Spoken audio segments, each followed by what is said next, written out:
है सॉरी आधे घंटे पहले लाते तो हम इन्हें बचा लेते हैं। तो उस केस में आपको क्या करना है, 5 ऐसे अलार्मिंग कंडीशन कि जब आप इस क्रिटिकल पोजीशन में हो जाते हो कि आपको होम रेमेडी चाहिए बिफोर कि आप डॉक्टर तक पहुंचें। आप कुछ ऐसा उपचार क्या करें जिससे हम पेशेंट को हॉस्पिटल तक बहुत अच्छे से पहुंचा सकें और उसको आगे का जो है प्रोसेस ट्रीटमेंट का दे सकें। हाई बीपी के पेशेंट हर घर में हैं, तो उनके रात के टाइम 12 बजे के बाद और 4 बजे के पहले जो है हार्ट पेशेंट का एक बार स्ट्रोक लेना बहुत ही कॉमन होता है डेली के रूटीन में, कि आप जब तक उसको डॉक्टर के पास ले जाते हैं डॉक्टर कहता है सॉरी आधे घंटे पहले लाते तो हम इन्हें बचा लेते। तो वो टाइम स्पैम आपको कैसे बढ़ाना है ताकि हम मरीज को ट्रीटमेंट दे सकें। तो उस केस में आपको क्या करना है, ध्यान रखें ये जो हमारे फिंगर्स के सामने ये नाखून जो मैं पॉइंट कर रही हूँ, इस पॉइंट को आप लोकेट करके ध्यान से देखें, ये हमारे बाइलेटरल है, मतलब दोनों ही हाथों की उंगलियों पे हम इसको इस्तेमाल कर सकते हैं। जब भी आपको लगे कि कोई पेशेंट बिल्कुल उसका जो है बीपी बहुत हाई चला गया है और आपको डॉक्टर तक जाने के पहले अगर उसको स्ट्रोक ना आ जाए, लाइफ उसकी खत्म होने से बचाने के लिए आपको सिंपली क्या करना है, आप कोई भी पिन ले लेंगे, पिन लेके आप उसको सिंपल जिस तरह से हमने पिन लिया, आप घर में सेफ्टी पिन ले सकते हैं, क्योंकि उसको थोड़ा सा आपने डिटॉल या उसे स्टरलाइज कर लेंगे। स्टरलाइज करने के बाद सिंपल आप यहाँ पे प्रिक करेंगे और प्रिक करके यहाँ से आप थोड़ा सा ब्लड जो है इस तरह से 5 to 10 ड्रॉप्स इस तरह से निकाल देंगे। ये ध्यान रखें, ये बहुत ही इमरजेंसी केस है और ये करते ही आपके पास पेशेंट के लिए एटलीस्ट 3 से 4 घंटे मिल जाएंगे कि आप उसको डॉक्टर तक सेफली पहुंचा सकते हैं और वहां उसको ट्रीटमेंट मिल सकता है। दूसरा काम, अगर ये भी करने की हिम्मत आप में नहीं है, फ्रिज का ठंडा दूध 1 गिलास उस पेशेंट को पिला दें। ठंडा दूध पिलाते ही आपके पास ड्यूरेशन बढ़ जाएगी, आप 2 घंटे तक हॉस्पिटल के अंदर उनको लेके आप जा सकते हैं। ध्यान रखें। दूसरी हमारी अलार्मिंग कंडीशन जो होती है वो होती है एसिडिटी की।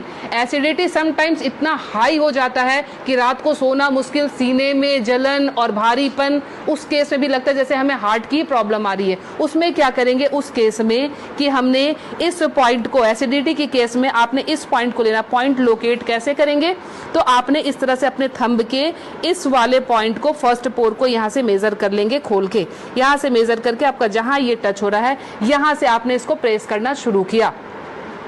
20 to 30 टाइम्स इसको आप डीप प्रेस करेंगे।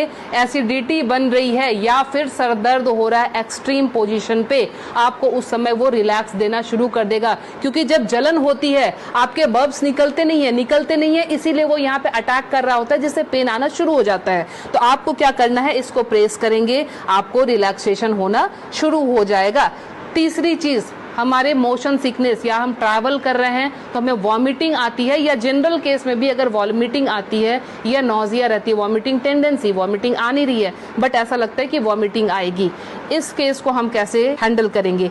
आप अपने ये रिस्ट के क्रीज ले लें, ये रिस्ट के क्रीज आपको दिख रहे हैं, इस क्रीज से, ये जो क्रीज हमारी बनी हुई है, इस क्रीज से अपने ही फिंगर को रखना है, ध्यान रखना है, अपने फिंगर के 2 फिंगर को रखना है। इसके बाद ये पॉइंट जहां पे आता है इसको आप लोकेट करेंगे और ध्यान से देखें, यहाँ पे 2 आर्टरी आ रही होती है, आप जब फील करेंगे 2 आर्टरी के बीच में, ये यहाँ पे आपको इस पॉइंट को अब दबाना शुरू कर देना है। अगर आप इसको तेज दबाएंगे इमीडिएटली आपके वॉमिटिंग टेंडेंसी जो है वो वहीं स्टॉप हो जाएगी और ये आपके मोशन सिकनेस में भी काम करेगा। कहीं आप ट्रैवलिंग में जा रहे हैं तो वहां ये काम करेगा।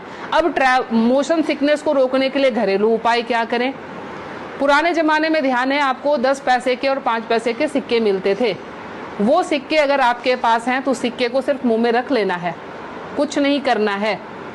वो रख के, या पान के पत्ते, ध्यान रखें मैं पान खाने की बात नहीं कर रही हूँ, उसमें गुलकंद और वो सब मिलाने की, मैं सिर्फ कह रही हूँ पान के पत्ते, वो आप चबाते हुए चले जाएंगे, आपका मोशन सिकनेस जो है वो कंट्रोल हो जाएगा। तीसरी चीज जो आती है एलर्जिक अस्थमा की, मतलब एक ही आपको स्ट्रोक आया और आपके जो है बिल्कुल सांसें फूलनी शुरू हो गई, सांस नहीं आ रही है, हेवीनेस आ रही है, उस केस में आप क्या करेंगे, अपने नाक को खोलने के लिए, ताकि ब्रीदिंग आपकी एकाएक स्टार्ट हो जाए, आप अपने हाथ को लेंगे और इस तरह से नाक को सटाएंगे।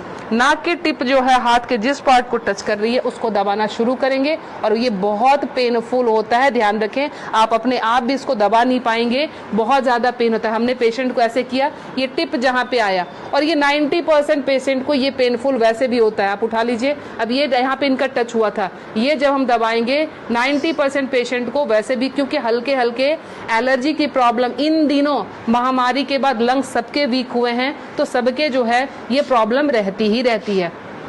लास्ट में आपको बता रही हूँ इंसोम्निया के लिए, नींद नहीं आती है उस केस में आप क्या करेंगे। नींद नहीं आने के केस में हमने क्या करना है कि ये हमारा ईयर लोब है, ये पूरा सेक्शन जो है ये ईयर लोब का है। रात को आप क्रीम या तेल लेकर इस सेक्शन की इस तरह से हल्के हल्के हाथों की मसाज देंगे। ये हल्के हल्के हाथों की मसाज देंगे, इससे आपको नींद आनी अच्छी शुरू हो जाएगी। साथ में और क्या इंक्लूड करें, हमारा जो टॉप ऑफ द हेड है, बिल्कुल सर का ऊपरी सिरा, यहाँ पे आप टैपिंग करेंगे। टैपिंग करने का मतलब हल्का हल्का आप इसको ठोकते जाएं, ये इसको वाइब्रेट करें। वाइब्रेट करने का मतलब आप यहाँ से जो है एनर्जी हमारे जा रही है नीचे, क्योंकि आपको पता है ये माउंटेन बना हुआ है, यहाँ से एनर्जी का फ्लो शुरू होता है, तो ये एनर्जी जो है पूरी जगह जाएगी और आपको बिल्कुल काम कर देगी, शांत कर देगी। तो ये 5 अलार्मिंग पॉइंट्स आपको हमेशा के लिए याद रखना है।